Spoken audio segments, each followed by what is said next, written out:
Well, this week again with Eric Dungey. And Eric, let's start on your leading receiver this past week. Irv Phillips sets the school record with 17 catches. What was going so well with you guys' connection this last week? It was just the matchup that Irv had on him. You know, he was able to really exploit, the linebacker, and he was just able to get open. He made plays when he had to make plays. Yeah, you threw the ball to him more than 17 times in the game. How comfortable are you saying, all right, this is what we got. I'm going to do this again and again and again?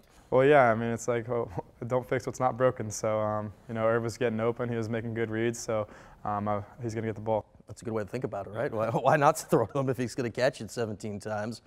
On the other side of the field, you got Steve Ishmael, 5th straight 100-yard game. How has that worked every week so far? I mean, that's Steve.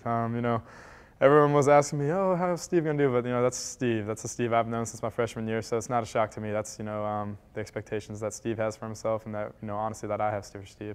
The record he tied was Amba's from last year, so you're going to get him to break this record this week? You got another 100 for him? I think Steve and I only care about the win. That's the only thing we care about right now. All right, Pittsburgh this year, you did not play in this game last year, but it was a Madden game come to life, I think, 76-61.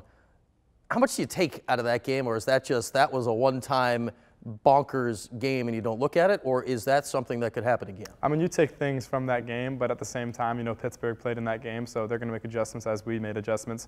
So you take some of that, but you also just, do your regular film prep. So.